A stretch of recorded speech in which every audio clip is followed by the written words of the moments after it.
Hello, and thank you for joining Fed Resource and email and LinkedIn targeted best practices. My name is Jeff Rediger. I'm founder and managing partner of our parent company, Fed Resource, and our divisions, Gov Resource and the Fed Benefits Resource Network. This session is to help each of you who have recently purchased emails from us to utilize these emails in a compliant and a efficient manner to generate the best results. So what I've done is I put together a brief presentation to give you best practices, tips, and resources that I think will help, that have helped us over the years. Brief background on our company, for those of you who haven't worked with us before. We started in 2008. I'm previously a financial planner for 15 years prior to that. And we have built a marketing company to educate government employees on their retirement benefits, as well as train and support financial advisors who specialize in the public sector. So let's talk about what we're going to cover here.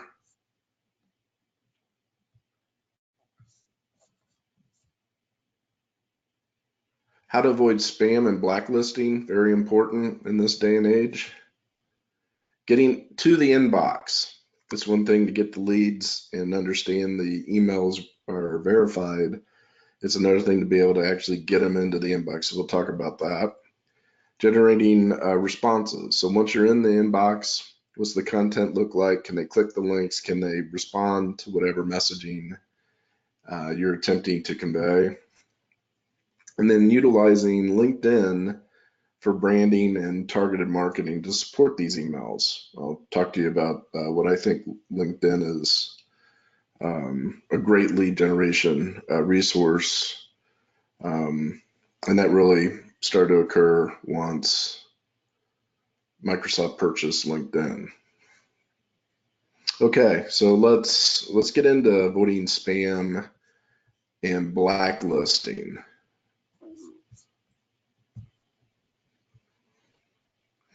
Having a professional email monitoring and campaign software tool are keys and crucial. There are a lot of good ones out there, and there's some that are just a waste of money. And you really need to know what you're looking for. And I've been through a lot of them, so let me help you understand how to utilize the best email campaign tools. If you're going to do this through your CRM, that's fine, but I think you need to link it, sync it to a compatible campaign software tool that integrates using web APIs and SMTP relays. Some of you may be familiar with that, others that may be Greek, but I'll explain a little bit why this is important. We use SendGrid, and the reason we do that is for compliance and for deliverability. This is a company that works with everything from Uber down to a mom and pop 1 or 2 employee, or like us, 4 employee shop. It has different levels, and I think the educational resources and the ability to get into the inbox in a compliant manner is the advantage SendGrid brings to the table. We are on the Premier platform, but we started with the free version and worked our way up. And I would suggest just testing it out, and I'll explain how you can do that in a minute. But eventually you're going to want to utilize your own dedicated IP address, and I'll explain why that's important also. But having a successful email service is very important for a couple of reasons. Number one, you want to get into the inbox. You want to be able to track it. The SendGrid tools allow delivery and analytics very quickly. So you know whether your message is getting through very quickly. And what I also like about it is that they send messages out one at a time, and that allows you to avoid bulk. And that's really, really important because um, if your email is getting redirected, sometimes you don't know it. So you could be going in, if you're some of these like constant contact, it's going to require um, more compliance up front, number one, and number two, it sends in bulk. So what that means is that a firewall or spam protector on a server can recognize that, and they'll just put it into junk, and sometimes you won't even know it. With SendGrid, they send out the emails one at a time, very quickly.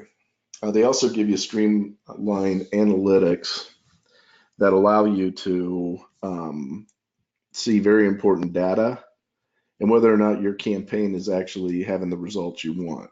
Are they opening the links? Are they clicking? Are they unsubscribing? And are you being reported as spam, which I'll get into in a minute. The reputation is very important. Here's a snapshot of some recent activity for us. And what you want to make sure is that you have a deliverability rate that is high. Now, depending on the targeted message, we like to get to 10%.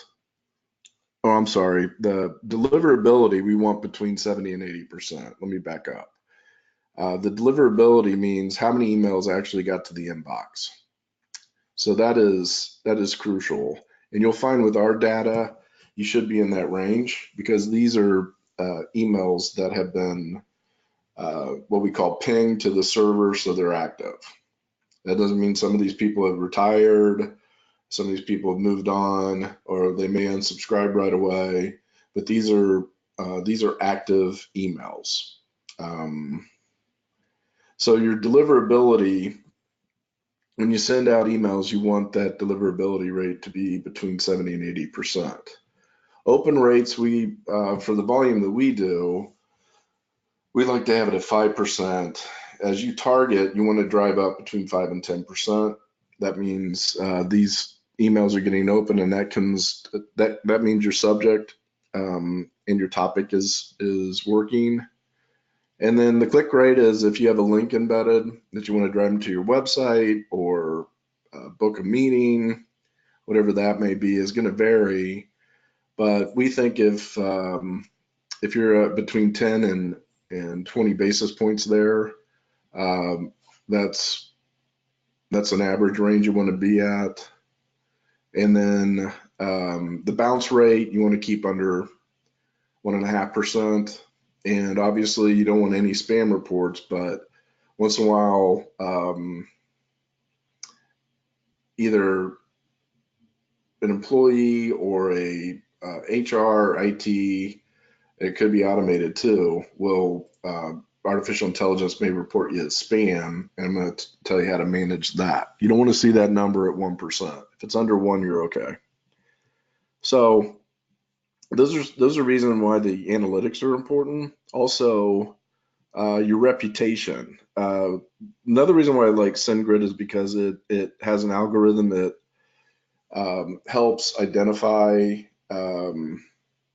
whether or not you're a spammer or could potentially be a spammer.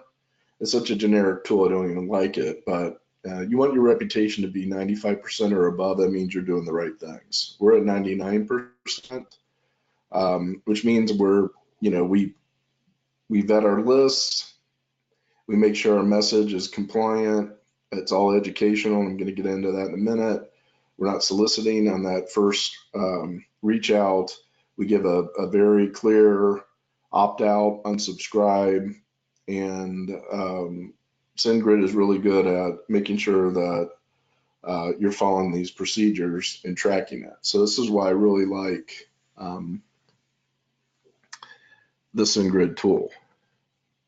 You also want to make sure your unsubscribe group test it, make sure the link is active. Do that periodically. Sometimes the hyperlink will If you change your template and your email, or if you're syncing it with your CRM, just make sure that link's working, because that could get you in trouble, even if it's unintentional that you don't have a viable unsubscribe. That could come back to haunt you, and that's where you get reported. So those are little things that SendGrid will walk you through, but why I really like this tool, because it's going to help you with your reputation. And your reputation is important because you don't want to end up on a blacklist. Blacklist is this monitoring spam software that is part of a larger group. So they all network together. And if one server or one firewall adds you to a blacklist, there's hundreds of them, but you don't want to be caught up in that, because your email messages then aren't going to be received. They're tracking your IP address or your email that you've set up for your marketing or your website, and your messages won't get through. The firewall will recognize that you're on a blacklist and redirect you. So we suggest that you pick up a monitoring tool, and the monitoring tool that we use is the MX Toolbox, because it alerts us if we're added to a blacklist. Sometimes you're added, and you can be removed very quickly, because somebody could have taken your website or your link, and they're phishing using your information. We found that was occurring to us, and we got off the blacklist and back in business. But if you don't have a monitoring service to tell you if your email, your website, your messaging, your links are being redirected to some blacklist monitor, you could go weeks, maybe months, thinking that your emails are getting through and just saying, hey, maybe the message. So all these tools allow you to become much more proficient and pick up whether or not your messages are getting through, and if they're getting through, are they compliant? And it's just having a nice defense game plan in your marketing to make sure that you pick up on this, because it will happen. No matter how proficient you are, what an expert you are, how good you are, you will be put on a blacklist. It just happens. But if you are proactive and you get taken off and you have a good reputation, it won't harm your business model at all. So some very important tips there. So we recommend SendGrid for the email campaign because of the ability to send one at a time, and their algorithms and deliverability mechanics, and also the reputation tools and resources. And I think it's priced fairly, and it will, in addition, it will sync to your CRM through APIs. Secondly, we recommend, there's a lot of them, but we like MX Toolbox to, and I think you can get it free for a while, to alert you and to manage and to track all these blacklists out there, to make sure that your email website is not on one of these lists. I have an example here that we were on a blacklist on our website, one of our websites, and we went in and just checked a box and it removed it. So it was that simple.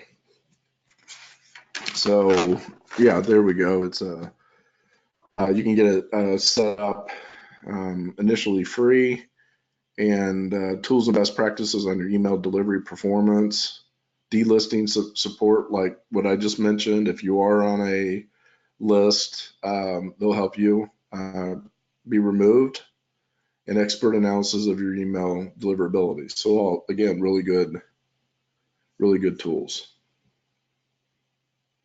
Okay, so that's making sure that you have best practices set up to deliver your message. Now let's get into the inbox. Again, going back to SendGrid, I mentioned API. Having a marketing API that syncs with your CRM website, allows you to schedule delivered email events. So timing of when you're going to send them, and it's all synced.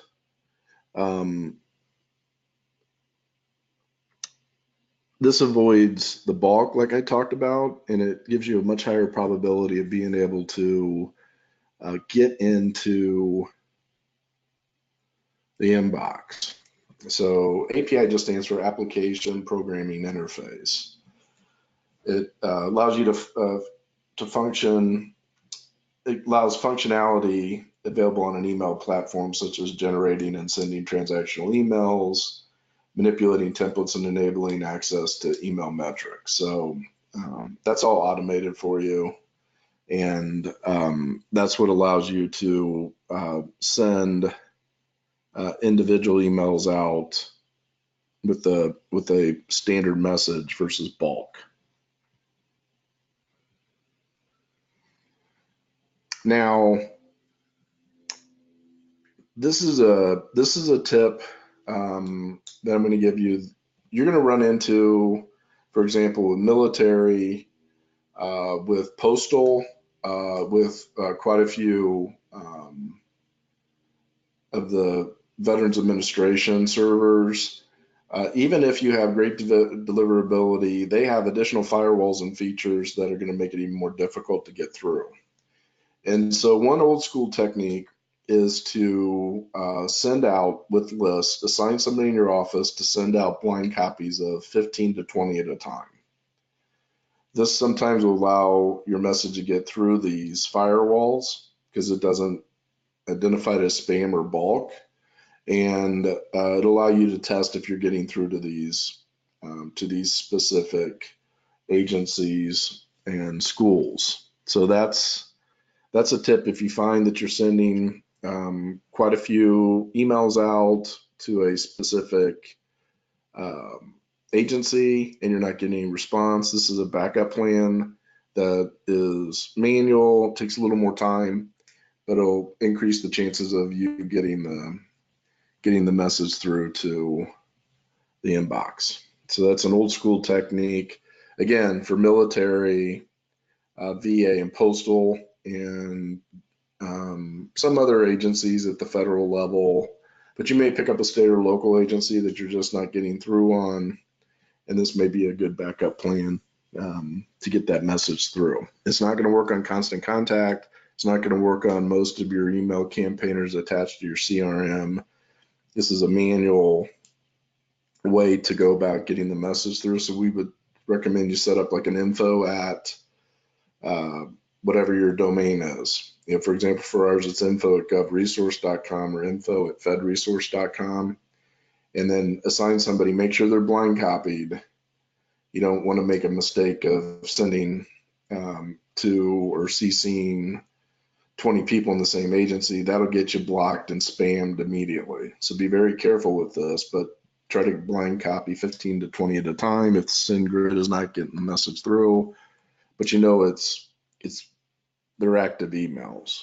So that's a tip for you there. Another tip, and this is something we can do, we do these at 10 cents an email because the bottom line with personal emails, we have resources, and I'll talk about this in a minute, that we can go to find personal emails for specific agencies. We basically, the term that we use is called scraping. That's a marketing tool, digital marketing tool, but we can scrape them off of social media. And personal emails that we pull, we'll go in and pull from like military, Army, Navy, Air Force, Marine, Coast Guard. As an example, off of Facebook, LinkedIn, Twitter, and association websites and union websites. So if that's something you're interested in, we do that at 10 cents an email, just because we can get into the inbox, but the bottom line is that you're gonna have a higher probability of response rates on on a business email or an agency email versus a personal email. That's just the way it is. But it's still a good way to get some responses out there. You have to do higher volume, and we can pull these email lists, everything from Gmail to Yahoo, even some AOL still around. So let me know if that's something you may be interested in, more specifically, as I said, for military and law enforcement. Okay, so you're getting in to the inbox, but how do you generate a response? The key to this is messaging.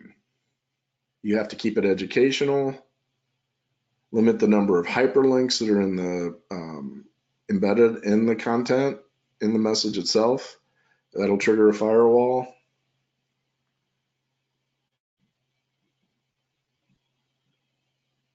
Call to action, keep it simple, direct them to a podcast, a simulated web event that I'm doing here with each of you, or complimentary consultation. We offer, for those subscribers that work with us, we offer 15-minute complimentary consultations for public employees to review their pension, and they can schedule right there. So you need to have a Calendly or a Schedule Once account.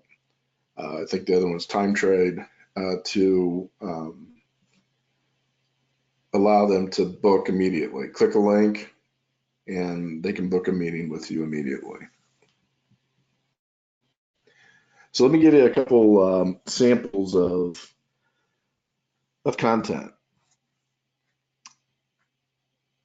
Make it very specific. What I mean by that is, in this example of a message, we put in their pension, the state employees and their pension system, and we offered a report on their Pennsylvania state employee retirement system. And then we also have a white paper on forecasting their retirement in a budget worksheet. And then there's the one link that they can click to book a 15-minute consultation. So that's number one, offer a free report, a white paper, and thank for subscribing or for booking a meeting. A call to action, give them a reward for a call to action. That's very important. Secondly, people like lists. You see it all the time. It's a high response rate, high click rates. If you say the 3 most important questions public employees need to ask before retiring, they're going to want to know what those 3 questions are. And so not only in the subject line, but embedded in the content, do you understand your potential changes? Are you taking too much risk in your TSP? Who do you get your retirement advice from? All really good questions that'll intrigue them to want more information or click on the link. And then, as I said, if they fill out information, send them, and there's automated services through SendGrid and CRMs that you use that will automatically send the white paper out.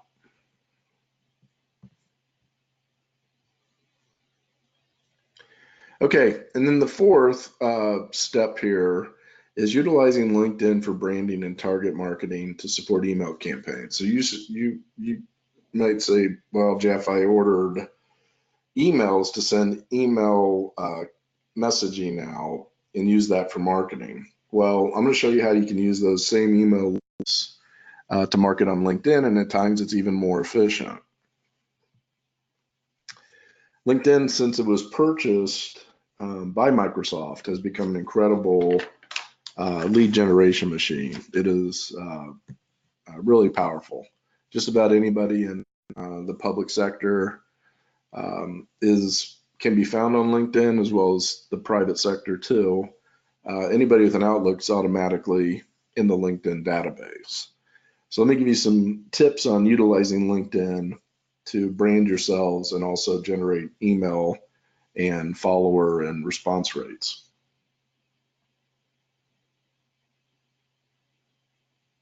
As you can see with my page, you want your headline to be specific to your target audience. So in our case, connecting public employees to financial solutions, and then you have the acronyms of their pension systems, right? SERS, FERS, FEGLI, long-term care, TSP, Public Pensions 403B. Now, I'm part of an organization called Lion that is a hyperactive LinkedIn networking group that helps turbocharge responses. You know, we're up to over 18,000 now, and a lot of that has to do with the artificial intelligence software I'm going to share with you, in addition to being part of this Lion organization. So the headline being targeted is important because most of the times when somebody sees your LinkedIn profile, they're not going to look at your bio. They're not going to spend time. They're going to see the headline and potential network followers. And if you have something that connects with them, for example, if you specialize in their public pension, if the pension's in your headline, and you are an advocate for public employees of your state as well as federal, higher probability that they are going to connect with you. In the bio, it's important to make sure that you put the acronyms of and agencies that you work with, and that helps with your search engine optimization. What I mean by that is keywords, for example, federal, public employees, the acronyms of the pension system should be embedded in agencies and university and schools you work with, embedded in your bio at the bottom. This is going to help you improve your search engine optimization because those keywords are picked up, and the more people go to your page, higher probability that you're going to end up on the first page of Google in search results, which is where you want to be. So that's a little trick right there. Also, we recommend using automated connection tools to generate leads and business with LinkedIn. The one that we use is called Duck Soup. It's LinkedIn automation software to find leads and engage prospects. Great tool. Now, to use this, and it's really artificial intelligence. I hate that term, but it's AI is everywhere now, and it really is. But it's a Google application. You need to use Google Chrome as your browser. But what happens is once you activate the Duck Soup, DUX-soup, initially you can get a free version of it to test it, but there's a little icon that'll show up in the right hand corner of your browser, and what you do at that point in time is you set a message. In this case, we put in there when I'm looking for let's say connecting with financial planners such as yourselves out there. I would like to invite you to my professional financial planner network. We connect public employees to financial planners. If you'd like to learn more, please book a meeting to discuss opportunities in your market. Boom, thanks, Jeff Rediger. So that's automatically set up. And then we go in and then we filter who we want to target. So let's say we're looking to target physicians or hospital employees in the San Diego area. You go in and you click on region, Greater San Diego. We want to connect with, in this case, just second and third connections. I'll come back to number one, but second and third are those that don't follow you yet. So you want to click second and third connections. And then current companies, you can search companies, schools, agencies. So we checked Navy, VA healthcare system, Veterans Administration, and then you activate the Duck Soup, and it'll reach out to the number of results. could be anywhere from 50 to 55,000. And DuckSoup has a automated algorithm that knows the best times to send out an invite, just as if you were doing it manually, but it's already embedded. And it'll do like 50 a day and stop, so it doesn't hit any spam thresholds with LinkedIn, which is very important not to pass that threshold. And I'll talk to you about that in a second. But it automatically will start inviting professionals that you're looking for and target audiences. And you'll probably pick up 1 out of 4, 1 out of 5, and you'll see results and like-kind people starting to follow you. So making sure that your niche market is identified in your headline and bio, and then targeting these people through LinkedIn is incredible.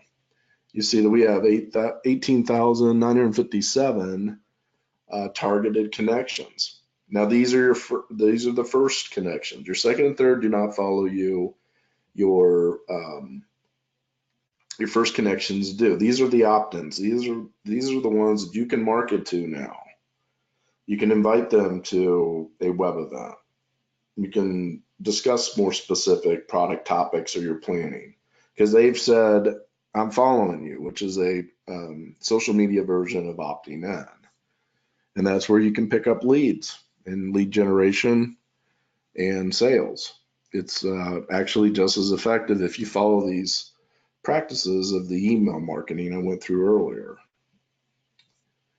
So how do we use the emails to connect? Well, you can take your email Excel spreadsheets and you can upload them to your contact list on LinkedIn. Now, you got to be careful with this because you don't want to spam.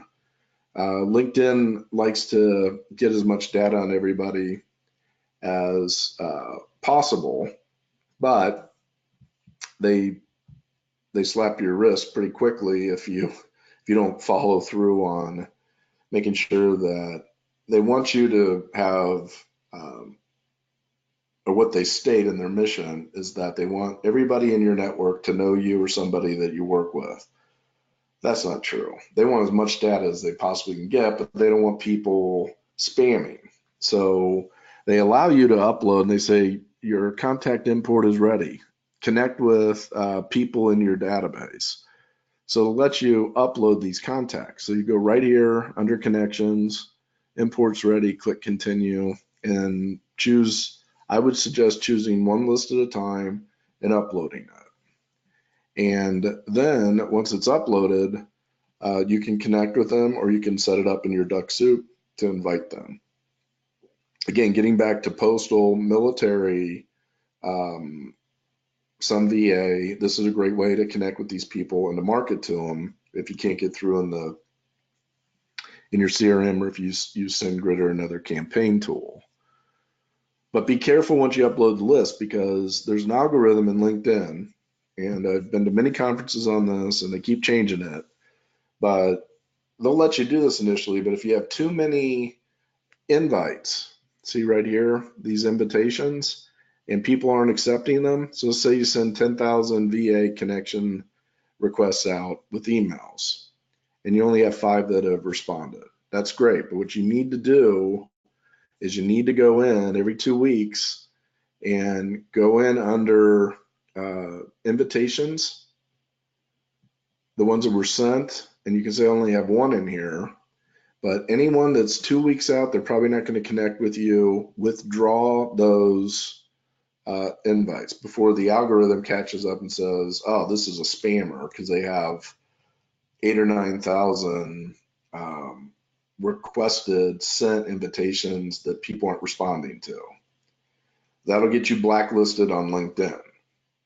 So stay ahead of that. Make sure every couple weeks you go in and just get those withdrawals out, because that way it'll keep you, the system will recognize it, and you can go back and market to these people again in the future. So that's a good way to use your email contacts to get connections, to get your message out there, but also make sure that you don't have these pending invites sitting out there, because the system will recognize it at some point and it will limit your ability to connect with other LinkedIn profiles. Okay. So they'll suppress you is what it's called. So how you go to find your pending invitations is go to my network, and right at the top it'll say manage all. So before you get to suggested connections, it'll say manage all. And what you do is you click on that and it'll take you to all the pending invites you have out there. Another suggestion is as you start to use LinkedIn more, you're going to find you're going to have more and more potential connections. Don't connect with everybody. Connect with those in your target audience. For us, it's financial planners, CPAs, centers of influence, and government employees. That's it. So in this circumstance, and just looking at this, the only one on here I think that I would connect with in my network would be Jacqueline, because she's an explosive ordnance disposal officer with the military. So, and she has 121 mutual connections as I do, so there's going to be a higher probability of her connecting with me, and we have like-kind connections. So just make sure you're targeting your audience, because you're going to want to put content messaging on LinkedIn, and you don't want to water down because you have friends and family on there, people you want. It's not Facebook. You want to target your audience of clients and who you're going after in your niche market. So once you have a group of like-kind professionals, in this case for us, we have a VA military retirement advocates community group. It's LinkedIn has a great tool where you can set up groups of communities. And so let's say you're in your advisor in Colorado and you're working with public employees. The Colorado Public Employee Retirement System, or PARA, will be a great community group. I always suggest once you hit 500 connections in the public sector or the government or the federal market or military, then set up this group. And then you can invite all those first connections. They have to be a first connection, which means they need to follow you, but you can invite them to the group. So you can see in ours, we have 145 members and we put content up there. And now you've got like-kind people. The definition of our group is a financial education resource for VA employees, veterans, and service members. Sponsored by Fed Resource and the FRB Network to provide a forum for helping you find the answers to any financial issue you may be dealing with. We look forward to serving you, Jeff. So we have 145 members. These are all followers of mine that we invited. Now, if you put it out there in a public forum, you may pick up others, but they have to solicit you. They have to find you. But the first connections you can invite directly. So a great tool to say if you have second and third connections and they connect with you. Now, the call to action I always say is in Duck Soup, you can put up a first connection response automatically to invite them to the community group. And this is where you can really market to them specifically and get interaction. So, all right, those are some tips for you. Hopefully you took some notes. These are resources that have helped us tremendously in getting our message out and connecting each of you to public employees. And I hope that this helps your practice and the emails that we've helped generate and deliver to you. So if you do have other questions, feel free to send me an email and we'll book a time to discuss your practice and how we can help you. jeffr@fedresource.com, or you can call us at 888-545-8840. So this concludes our session. I want to thank you for putting your faith in marketing dollars. I know that they are precious in our hands, and we're here to help you however we can to build your practice and brand you in the public sector. Take care and good luck marketing.